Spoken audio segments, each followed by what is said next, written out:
And this category highlighted how women served as actors in preventative or post-conflict efforts, which contributed to state stability and security.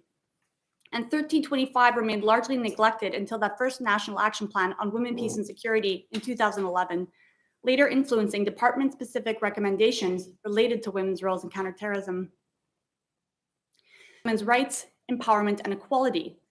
So when we talked about this discussed things like women's status in democracy promotion, emphasizing things like their legal status, for their participation in governance, for example, training in foreign political leadership or encouraging voter participation. We also saw a focus on more traditional foreign assistance and humanitarian aid efforts to bolster women's status, emphasizing areas such as education, employment, and health. However, women's rights were at times also instrumentalized in the pursuit of counterterrorism.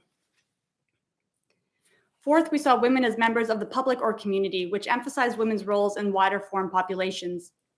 And so this considered things like women in the local community and their engagement in order to attain things like cooperation, partnership, information or support in counterterrorism efforts, or which viewed women as access points into their communities. And this was something that became particularly relevant where counterinsurgency and stabilization operations were ongoing. The second related to women's positive status in their communities, which was understood to represent good governance and a healthy, stable society more generally, where extremism was less likely to take hold. Fifth was the private or domestic sphere, where women's roles within the family, and particularly as mothers or wives, was emphasized. And women were often seen to detect or deter or interject where their loved ones were susceptible to violent extremism. And we saw this category become emphasized more as CVE gained focus. This also became a bit of a problematic category, where women's roles might be idealized within the family, for example. Six was victimhood, and this emphasized women as victims in several senses, where we talk about things like women's rights or highlighting women's oppression as an indicator of broader societal challenges and shortfalls in a society that was more susceptible to extremist appeals. But women were increasingly targeted through things like sexual and gender-based violence by groups like Boko Haram and ISIS. And in some cases, the phrasing saving women was also used to justify or promote certain practices.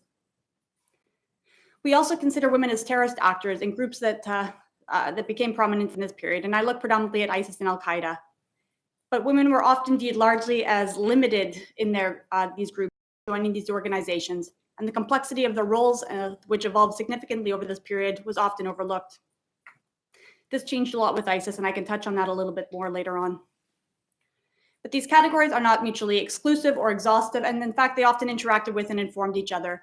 But what these categories offer is a starting point to really start mapping out how women became visible in these discourses and practices across full spectrum of US counterterrorism efforts. And while each department and agency drew on multiple categories, those most emphasized was often unique to each department or agency. And how these categories were understood and became visible in practice was, as related to counterterrorism, evolved significantly over this period based on several factors.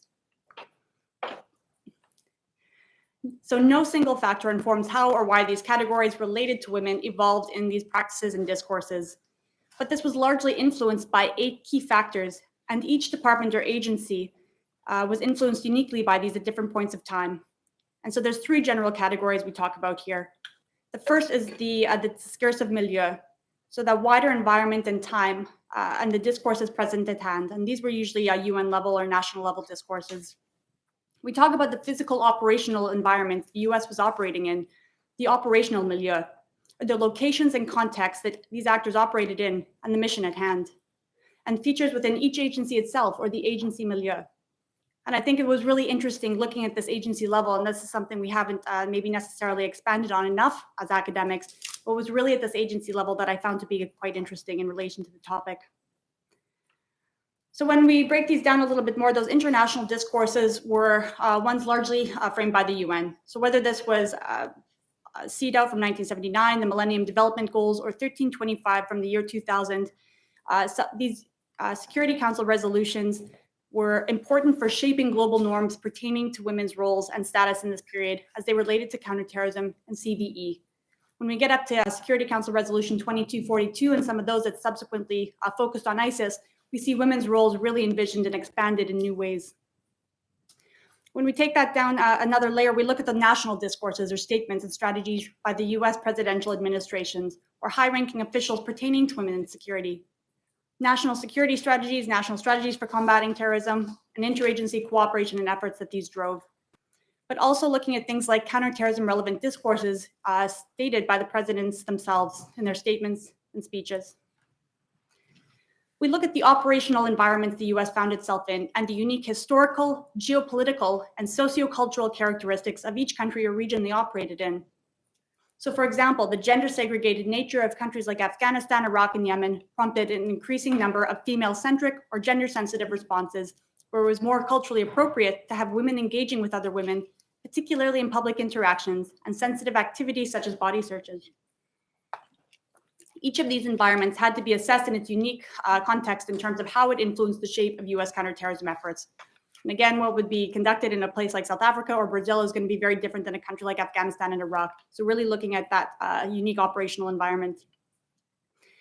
The fourth was the evolving operational objective of the day, prompted by the environments the US was operating in, and the strategy, mission, or program at hand. None of these environments were static, and the situations on the ground in places like Afghanistan, Iraq, and Yemen all evolved significantly over time, prompting evolving operational objectives. So how, where, and why women were engaged was directly tied to that operational objective in the day and the understood means with which to achieve this. Also, fifthly, how counterterrorism is constructed depends largely on how that terrorist threat is perceived and understood. And the women-centric actions of terrorist groups also impacted women's roles in countering terrorism. So for example, when we looked at Al-Qaeda in Iraq around 2005 to 7, they began using women increasingly to smuggle contraband and deploying female suicide bombers. And in response, new female units such as Team Lioness were established to search women at checkpoints and engage them in operations, a task later handed over to the Daughters of Iraq program. As women increasingly traveled to Syria to join ISIS, this had to be reflected in CVE programming. But women still appeared to be a lesser consideration, and male actors remained the primary focus of counterterrorism efforts. 6 was the department or agency's own historical knowledge, considerations of, and emphasis on women and gender in their work. So we saw women emphasized more in evolving programming when they had been explicitly mentioned in things like policy language, or where gender was considered in things like agency planning frameworks and evaluations. This also considered the presence of things like gender advisors, gender coordinators, or other roles where women and gender concerns were prioritized and integrated throughout that institution, and what level of support, influence, or access they had.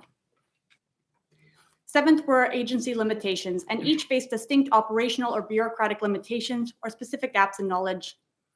So these limitations also saw competition for resources and prioritization, where unless programming was framed as counterterrorism relevant, it often risked being relegated down the chain of funding priorities. A paucity in agency knowledge of women's roles in violence or limited understanding of their push and pull factors related to their recruitment into jihadist groups also highlighted gaps in CVE programming. Finally, interagency cooperation and coordination, where various agencies work together on certain programs or inform joint practices or initiatives. The collaboration and interaction between these agencies in different countries and regions of interest was an important aspect to consider. However, there was often not a single platform to facilitate these interactions, and they varied significantly across nature of effort and region, and were impacted by other considerations, including personalities on the ground and the priorities of each location. We also saw limited analysis of how these different streams of effort impacted on each other, or interrogation of the consequences that arose from this. So for example, the implications of military actions on some of the development or diplomatic work happening on the ground, or how these were informing or influencing each other. This also considered things like civil-military relations, joint gender advisory groups, joint training exercises, personnel exchanges, and so forth. And that's your last list, I promise. But finally, there were 3 prominent discourses we consistently hear referenced to justify how or why women should be engaged in counterterrorism efforts. And it really proved important for understanding the motivations for including women in each agency or department.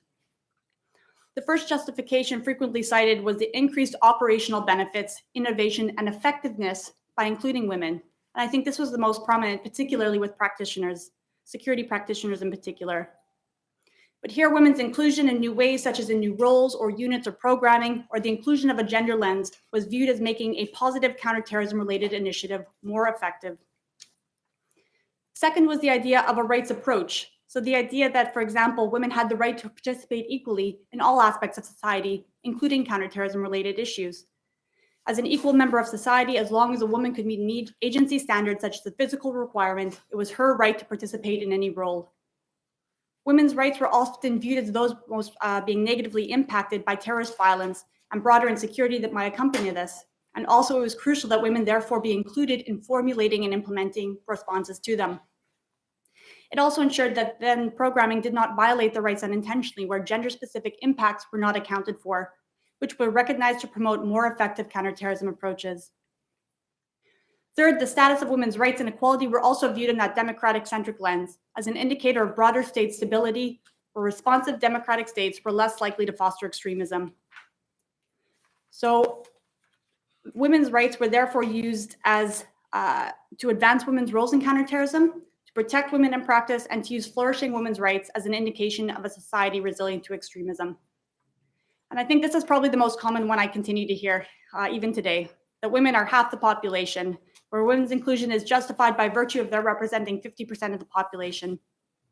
But this category also suggests that as a social construct that shapes the roles and experiences of men and women in society differently, women could bring unique perspectives, ideas, or experiences to the table.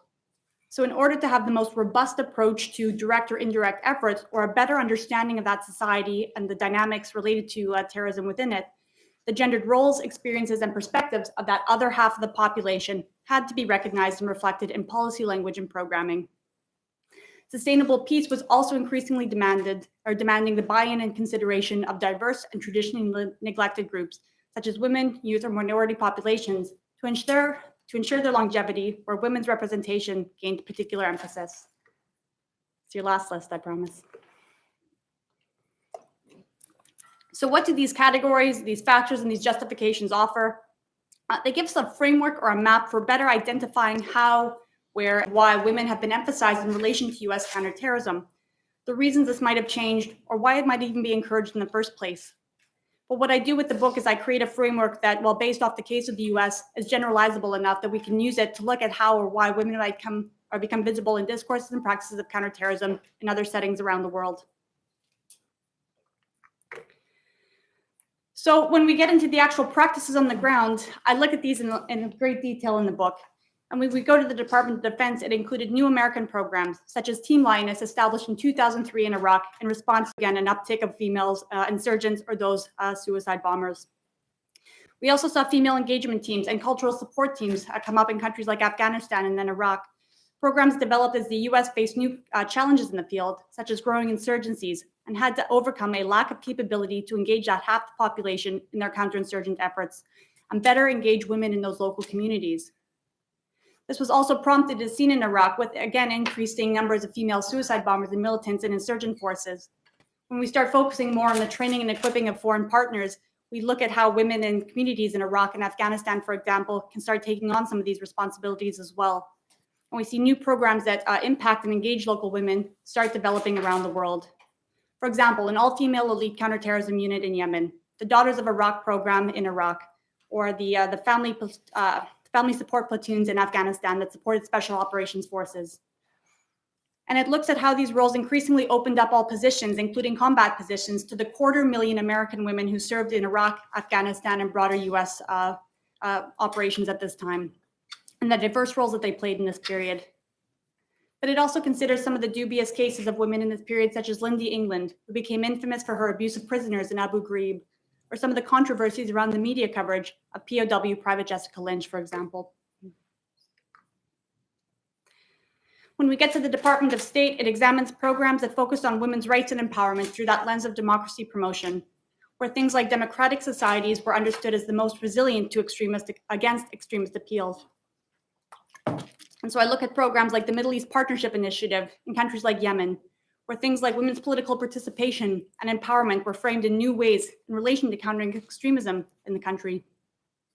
It looks at shifts in the State Department around 2007 to start thinking more about how they could better engage with women in civil society in counter-terrorism-related work, or how they could better promote women in things like policing in relation to countering terrorist groups at a national level.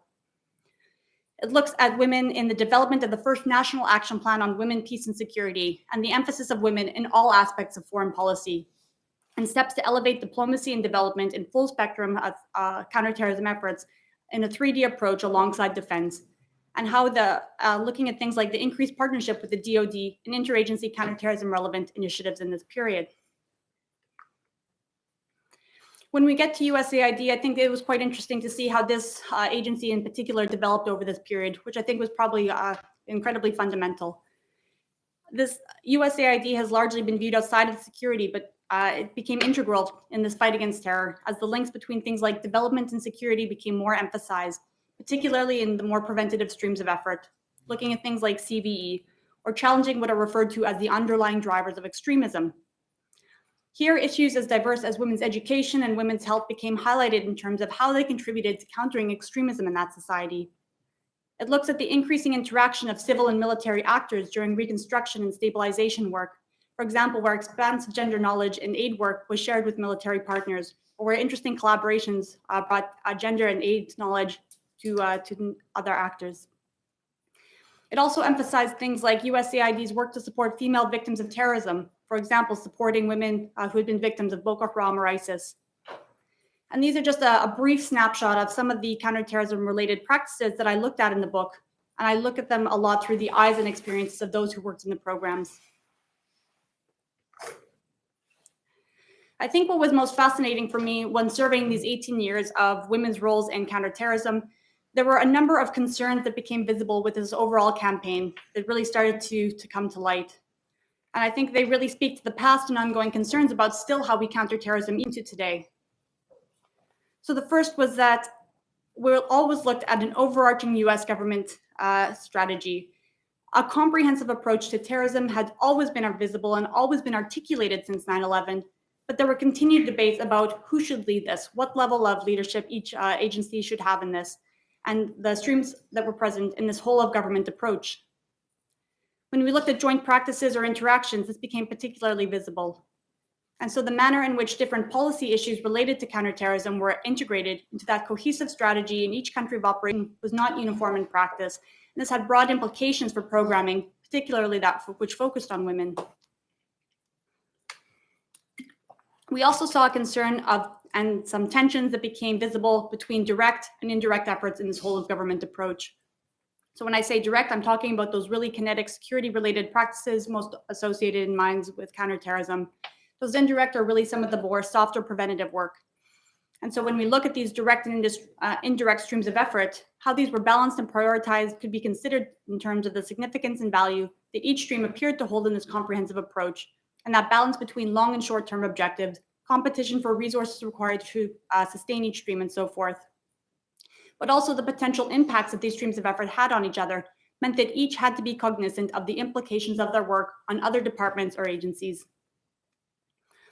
Third was the transformation of policy discourses into practice on the ground. And what is said as in presidential statements or even national strategies or even doctrine does not always translate seamlessly through government departments and agencies into practice on the ground. So what was articulated or stated in a strategy or statement really had to be traced down to its interpretation and implementation on the ground. Finally, we saw a bit of a tension between new roles that were established for women and those that had been pre-existing and were perhaps viewed as instrumentalized or even securitized in some ways to become relevant to this fight against terror. In some of these cases, again, new positions or new roles were set up for women. Again, units such as female engagement teams or new countering terrorism forces in countries like Yemen. But we also saw fields previously viewed as outside of the security space, things like women's political participation or empowerment or education, work that was increasingly framed or some argued instrumentalized or even securitized to bring these issues into contemporary counterterrorism discourses. Here, things like links between political empowerment or education became framed in new ways to gain relevance in this period. But this also brought concerns, including how these programs could access funding, danger to employees and partners in the field. For example, if traditional aid or development programs became viewed as countering terrorism initiatives. So it's in this book, I think there's a couple things that are unique about the approach that I take. And the first is that it does look holistically at a full spectrum counterterrorism efforts. Those soft, those indirect approaches often associated with preventative measures all the way to those frontline kinetic roles or harder direct efforts. It considers recovery efforts, things like reconstruction and stabilization. So you have to consider consistently how all of these streams feed into each other in terms of their preventative, direct, and long-term preventative implications or recovery implications. And I don't think we can look at counterterrorism today without really accounting for this broad, full-spectrum approach. It also traces how these roles evolved significantly over 3 administrations, what their strategies and approaches have been, and how these have evolved. How were women's roles understood within these or emphasized, and what did this actually mean on the ground? But I think one of the areas we still really neglect is looking at this at the department level and agencies like USAID or Department of State and Department of Defense. There are dozens of US agencies that have a role in relation to this work, and it's really interesting to see how that actually develops at each agency level and the very human reasons often that policies were evolving as they did. Fourth, it looks simultaneously at how the roles of women in Al-Qaeda and ISIS have also evolved and how this has been understood and responded to in counterterrorism efforts. We cannot develop effective approaches unless we really understand these terror groups and their efforts to engage members, their tactics, their strategies, and their objectives. And I think really there's been a lack of recognition of women's diverse roles in these groups, and that's really impacted efforts to counter them. And finally, it's created a framework that I've really tried to make useful for policymakers, practitioners, and academics to think a little bit more about how, why, and for what reasons women are being emphasized in these, and really think about how that can be better, how those practices can be the most efficient and most conscious of things like gender dynamics and the roles of women in that space. I don't whitewash the problems or the shortfalls in this global war on terror, and I highlight strengths and give credit where it's due. But I think one thing that really comes out is that looking at this global war on terror through the lens of women has really helped actually clarify a number of shortfalls in this comprehensive approach. I think that academics, researchers, policymakers, and practitioners, like many of you here today, think this work is important, and I think we can all do better in how this agenda goes forward. And I really hope that this provides a bit of an evidence base or a bit of a history that can help inform your work going forward, and how we can improve the efficiency of these practices, how these can be more inclusive of diverse populations and their gendered needs and considerations. And I think, again, we've looked at 18 years here, but as we go forward, it is also kind of my final hope that when we start facing new issues in the world around us today, that these lessons learned can be applied going forward. When we face things like issues from extreme far right and violence from them, when we face other issues, again, dealing with things like ISIS returnees, you know, all of these have the roles of women and gender dynamics within them are absolutely fundamental to the success of these efforts.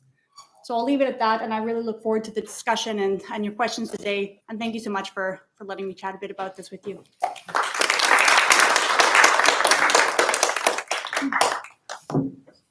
Yeah, and actually I might grab a pen. You've got an extra one.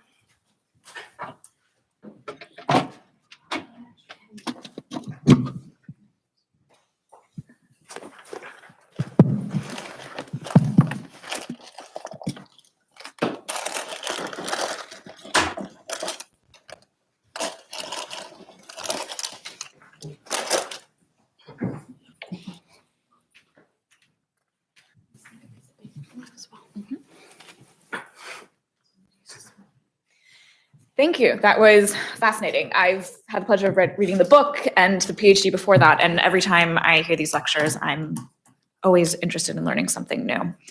I'm going to use the moderator's agenda and ask the first question.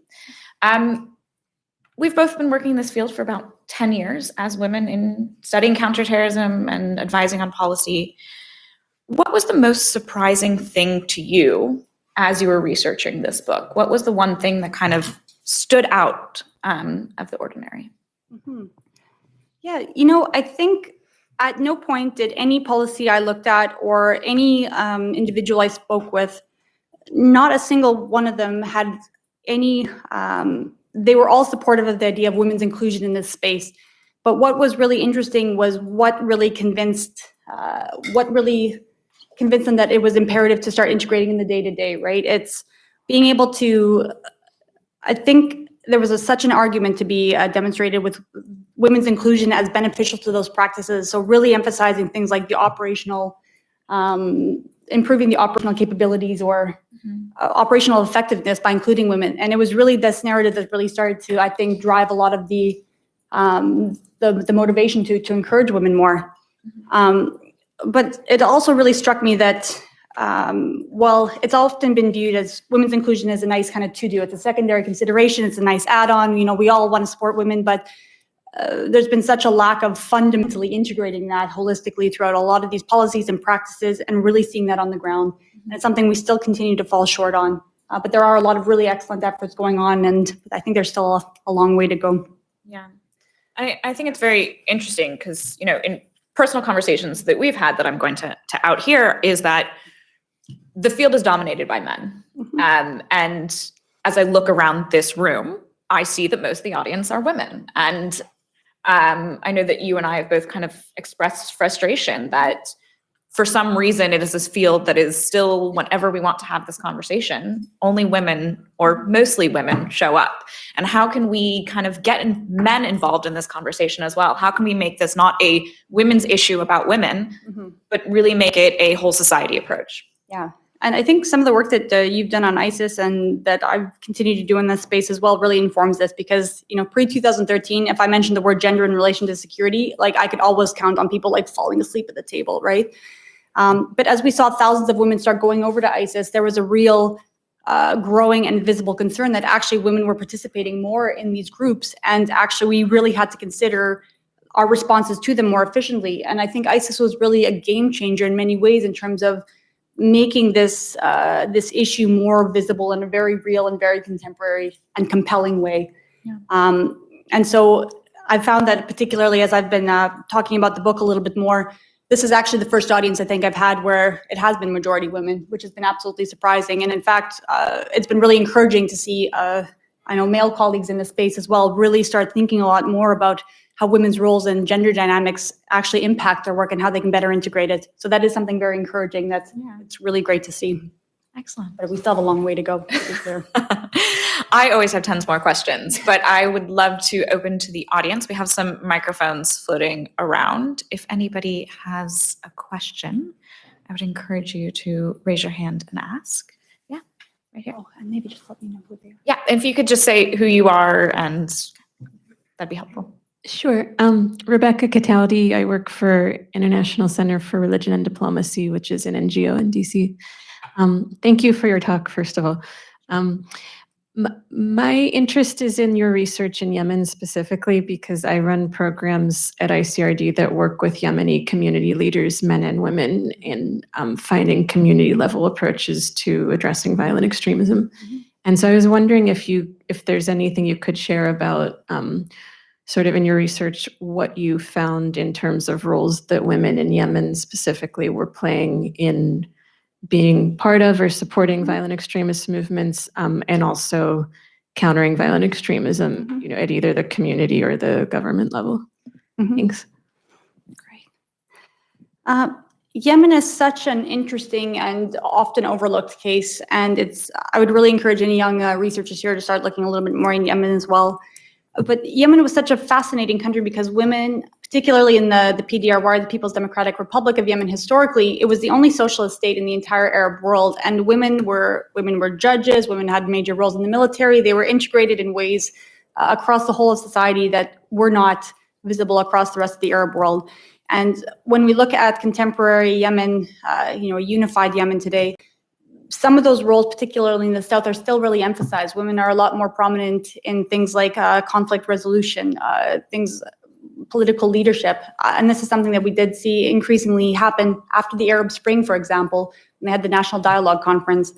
And I think the National Dialogue Conference, albeit with its shortfalls and limitations, really emphasized how women were poised and already contributing to such diverse areas of the country, whether it was women trying to emphasize the roles in the security forces more, looking at things like conflict resolution, looking at how holistically they could better contribute to the security and stability of their society.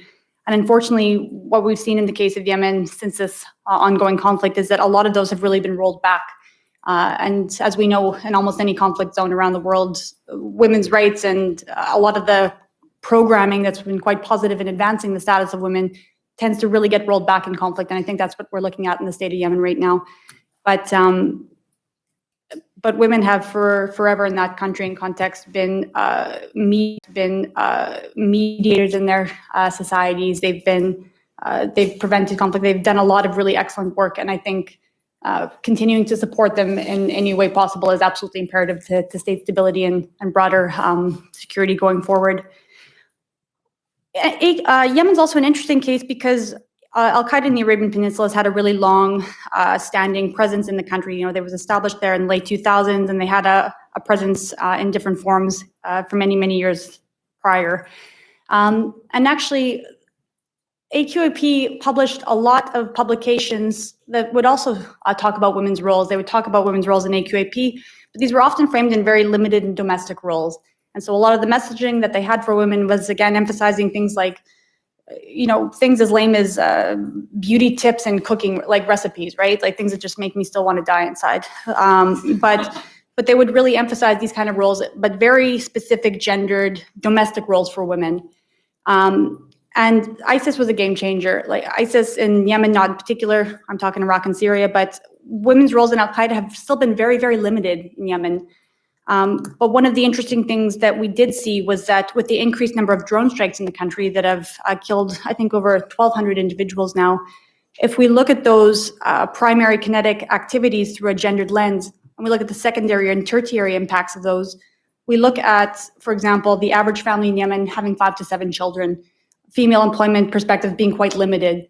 And a lot of the families that were being left behind after their male breadwinner had been droned was that they were becoming prime recruiting grounds for AQAP. They were being supported by AQAP, for example, giving them school gear or support that they might have otherwise needed. And this is something we've seen insurgent groups do continuously in places like Iraq and Afghanistan as well.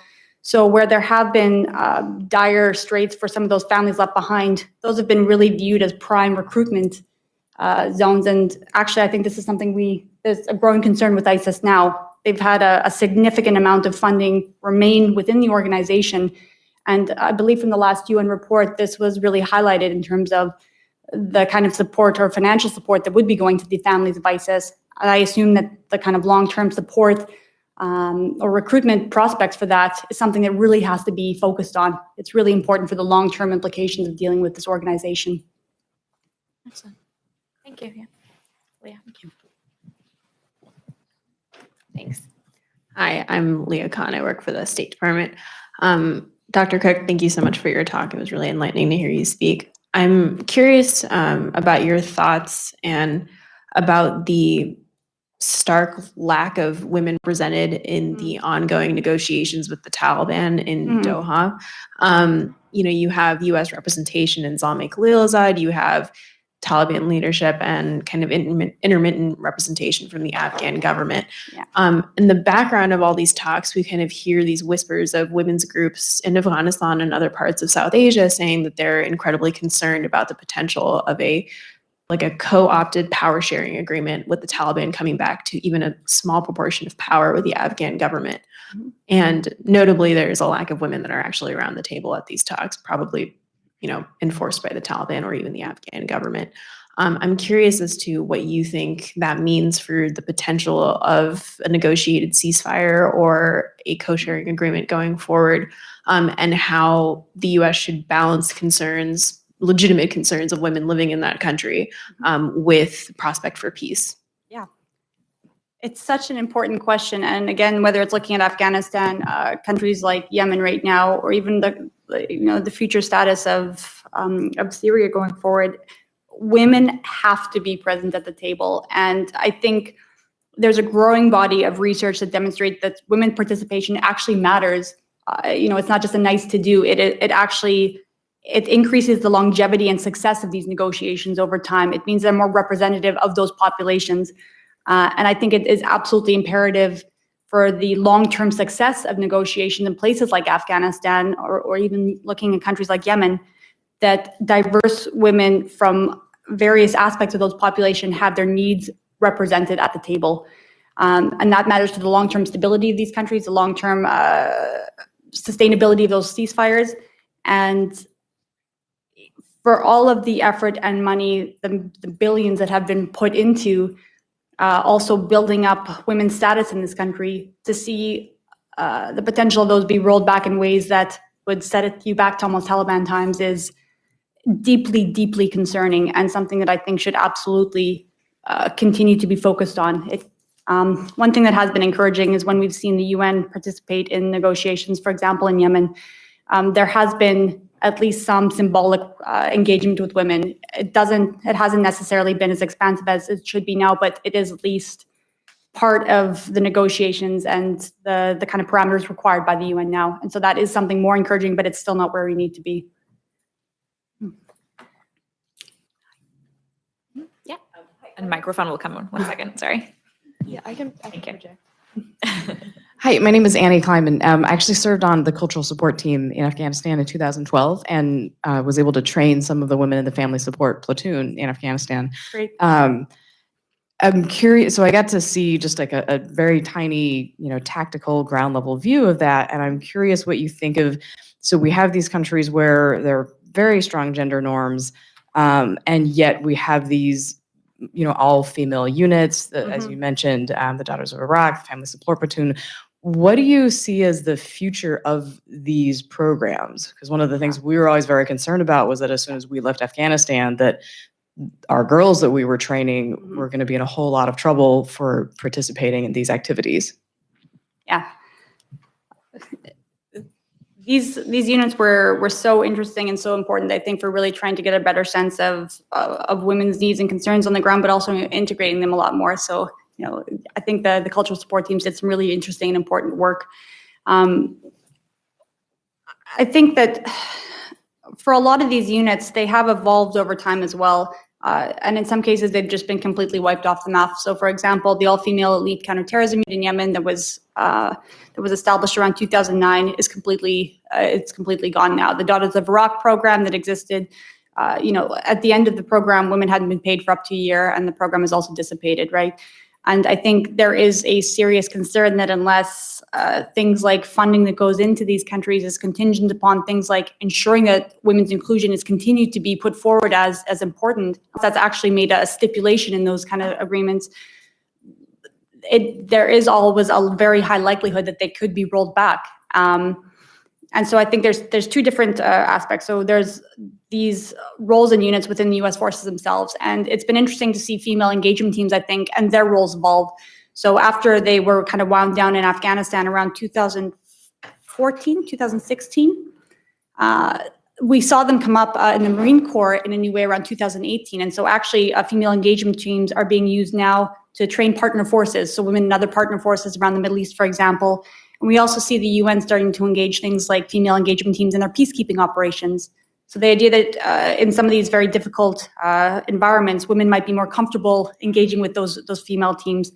I think there's also a concern with having female standalone units. And in fact, there was a Marine that I spoke with. She was a career Marine, Sheila Scallon, and she promoted the idea of mixed engagement teams.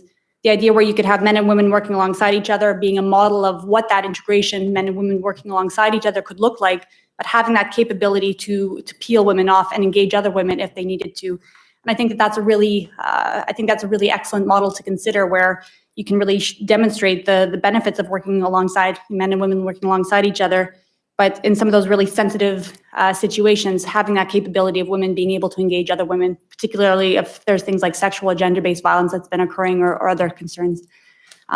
But again, I think it's really important that the status of these units and the lessons learned from them be integrated into that institutional memory and really continue to be pushed forward. And I think there is a bit of a gap in how we learn lessons and some of the strengths and shortfalls of these programs and how we integrate those into our work we go ahead with today. Yeah. Just to add to that, when we're looking at extremist groups, a lot of extremist groups also have all-female units. So it's not something that in more patriarchal society is abnormal. So, I mean, the idea of a mixed unit that still addresses, one of the main issues that comes up is that we don't ever want to, we can be seen as having an agenda here in the US. And so what we want to do is we want to be able to, yes, we do have an agenda, that we'd be lying if we said we didn't, but we also need to be culturally sensitive. So if a society and the women only want to engage with other women, we need to make sure that we are doing exactly that. Mm-hmm. So yeah. Yeah. And I think, and you probably found this in Afghanistan, I certainly saw this in Yemen and in countries like Iraq as well, but women have in those societies consistently wanted to contribute positively to the security of their societies. And I think the way that they can envision themselves doing that is sometimes different women to women as well. And so really being able to understand their perspectives, their needs, and how they think they can best contribute to security should also be taken on board, and how we can support them as well, not only just implementing our own practices on them. Yeah, absolutely. Hi, I'm Maggie Smith. Like Annie, I'm in the military. I'm in the Army though. And I've worked in a different capacity, counterterrorism, looking at the online space. Yeah. And so as I've done, I'm also a doctoral candidate here, so that part of my dissertation is working on this. But looking in this space and seeing how within the military, we do have mixed teams that engage and look at how ISIS is projecting online. And one of the things about ISIS's space online is that most people think of it as a spot where women actually have the freedom to engage, but at the same time, it's a gendered space. And so how on an international level, when we are doing so much in the joint space, how do we get more women involved? And what is the role of women, or have you looked at the role of women within those teams and how we frame the fight in the online spectrum in terms of recruitment and retention and gaining supporters in the global globally, instead of just looking at in place in ISIS-held territory in Syria and Afghanistan and Iraq? Yeah, absolutely. Great questions. And it sounds like you've had some fascinating work along the way as well, and good luck with the PhD. They're always such a slog. But, I think that there's so many components of that question there. And I think one of the biggest considerations, I have as an academic now and somebody who's really focused on policy and practice, is really how you can mobilize that next generation of women to get involved in this space. I think anything related to security has often been viewed as kind of an unfriendly space to women. And whether, again, that's military roles, whether that's looking at things like policing, whether that's looking at things like taking up diplomatic roles that focus on security, they have often been viewed as unfriendly spaces towards women. The intelligence community is maybe the one exception here, where women might be overly represented in some cases. But I think that, institutionally, we always have to consider how that space can be more friendly, more engaging, and more considerate of how they can bring women into those spaces, and I'm not going to say that 50% women in any unit is going to make the biggest difference in the world, but women's inclusion consistently has to be framed in terms of how it actually improves the operational benefits, how that gender lens really helps us understand these groups, their motivations, their recruitment tactics, their strategies, tactics, and objectives at the end of the day. And so it actually makes our practices more efficient when we consider gender and when we consider women's roles. Having women's present in these forces and in our own departments means that those diverse views in the population, those lived gendered experiences and concerns, are also reflected in those and assessed, right? So I think there's a real practical and operational argument that can be made for women's inclusion in a way that's probably one of the more compelling ones to be made. And I think you're absolutely right. When you're looking at things like online recruitment, a lot of the narratives we see online are very, very gendered as well. And women have played very active roles online, recruiting other women, shaming men into going and joining these organizations, or even themselves calling for attacks, disseminating propaganda, and so forth. And it's important to first, I think, recognize that women do play those roles. And second, think about how responses to those might be gendered. So how we can kind of shape those counter narratives or responses to them in very tailored ways for those specific individuals as well. But good luck with all of your work, both of you. Thank you. Yes, hand back. Thank you. Hi, my name is Moira Hanahan. I'm an undergrad at GW, and my voice is leaving the building. I was only one when 9/11 happened. I'm 19, and I'm just kind of starting to figure out what I want to study and how I want to study it. And peace and security studies is where I'm heading, but I'm experiencing what you touched on briefly, where when I take gendered classes on peace and security, they're overwhelmingly women. And then the minute I step out of the gendered lens and I take more general classes in international security politics and counterterrorism, it's almost exclusively men. Mm-hmm. So I was hoping you might have some advice on how to navigate that, because on the one hand, if I keep taking those gendered classes, Yeah. I'm never going to get to speak to a man in my field. Yeah. Whereas if I stay in more general studies, I'm often one of the only women. And then I often feel saddled with talking about gender just because I'm a woman, not because I'm interested in it, Yeah. because I've taken classes in it, but more it's just because there's 3 girls in the room. Yeah, yeah. No, I think you face a very common concern. And if I'm being very frank, I come from a war studies department. I've got, a cover of the book which has a very visible, military actor, like camouflage colors. If the book was pink, if I came from a gender studies department and I was saying the exact same thing, I think the response to me as an individual would be very different. And this is a problem. And I think recognizing some of those challenges is the first part, but also, gender dynamics matter absolutely and fundamentally through this space. And I think it's really being able to create a compelling evidence base to demonstrate how and why that matters consistently in every issue we're looking at. And whether it's online radicalization, whether it's looking at far-right terrorism around the world, or returning families from ISIS, gender dynamics are absolutely fundamental to how we understand and respond to these groups holistically. And I think the more that we can provide and build an evidence base and find the most compelling ways of making these arguments, that I'm hoping that things like gender classes, you'll start to see more and more young men also going into those, because it matters for how they understand the operational space. It matters for how they understand these organizations and what it actually means to the success of their work and the efficiency of their operations and the research that they do. So I think it goes both ways. It shouldn't be on women's shoulders to really try and make a compelling argument to the world, but I think some of that responsibility does end up falling on us. But at the end of the day, there are such clear benefits from these, and finding the most effective ways to make that visible in language that really resonates with that specific audience. I think that's what the task really is for this kind of generation going forward. And just to add to that, I mean, gender is men and women, and you can always remind people of that. It's a social construct. And as we see more rise in the far right, and specifically gender roles in the far right for makes a man, what makes a woman, these are things that are going to be more part of the conversation. And there's also a lot of different ways to look at gender. I mean, Joanna's research focuses, on counterterrorism operations. My research focuses on the ideology of violent Islamist groups. How do they conceptualize those roles? So the majority of my research has to do with a deep delve into violent Islamist ideology. Gender is a part of the way I'm examining those changes. But there's so many different ways to use gender as a lens. And I think that's an important thing to remember. Most importantly, just keep it up, just keep slogging through, because it's important, it matters, and I think it's always a bit of an uphill battle, right? But it's definitely a worthy one, and one that is important to things like international security, right? So yeah, international peace and security. Excellent. I'm just going to wrap it up there. I apologize, but we have only Joanna for a few minutes, and I know that if people want to buy books or chat to her a little bit one-on-one after, I want to give people that time. So I hope you join me in thanking Dr. Joanna Cook for being here today.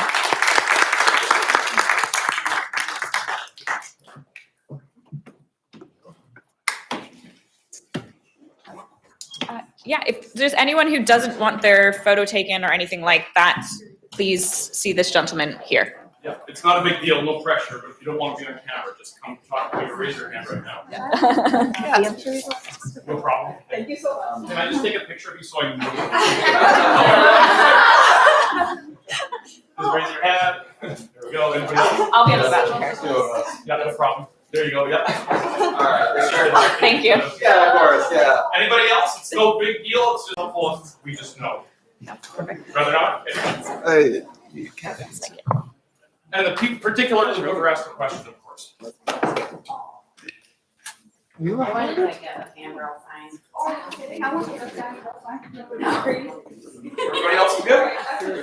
Maggie, nice to meet you. We might have. Nice to meet you. Nice to meet you. I'm actually using it. Oh, perfect. Yeah, that. Yes. I'm Is that gonna come to. Yeah, whatever. I've sent to you for years. Okay. Well, that's a long time. My friend got a year from student. Thank you so much. Right here. Do what I do in work full time. Sounds like a conversation. You don't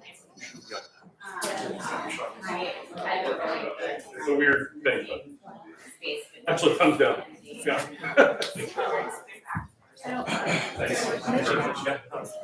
Yeah, so it's been really, I'm luckily I've had her.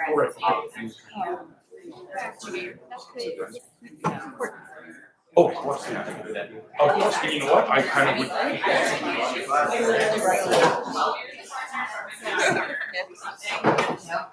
Oh, no, well, I'm really. Keeping the audio. I've been reading the literature. Anyway, if we could trade, it'd be great. If you don't have the audio, I want to.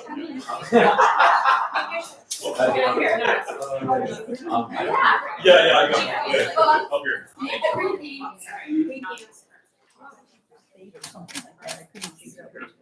Always have any thoughts or feedback on that? There's, COP chapters belong to them, and I would always love Yeah, that. so Annie has a lot of practical experience. We also have, community interpreters all the time, but I work with, there's an organization that provides, schooling opportunities to, I'm still actively reading, and I was more international. We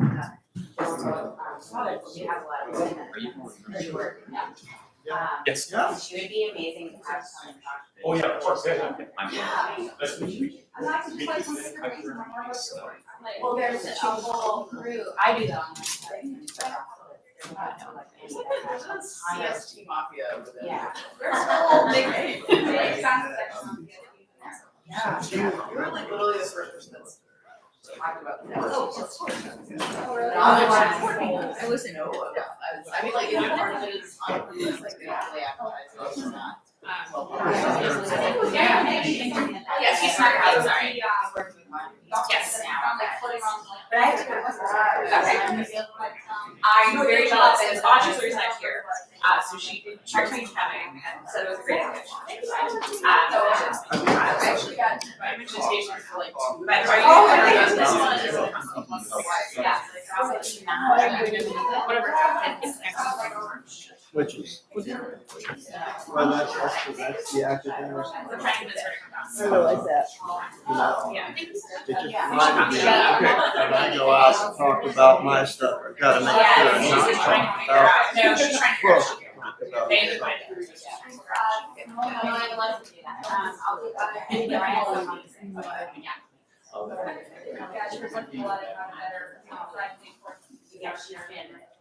well, people do. I would have a lot of questions. She's been great. She's so excited that she's up there. I know, I'm like, I always like, sorry.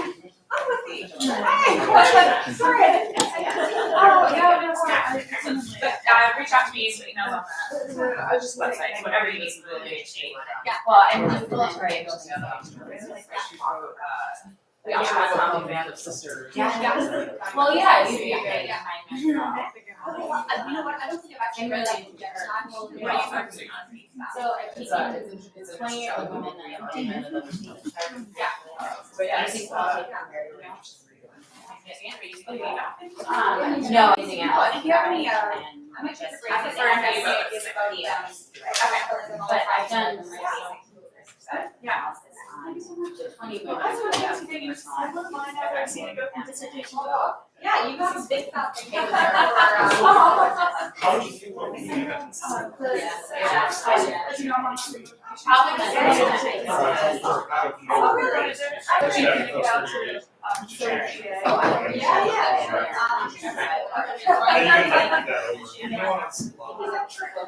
yeah, but that to me is.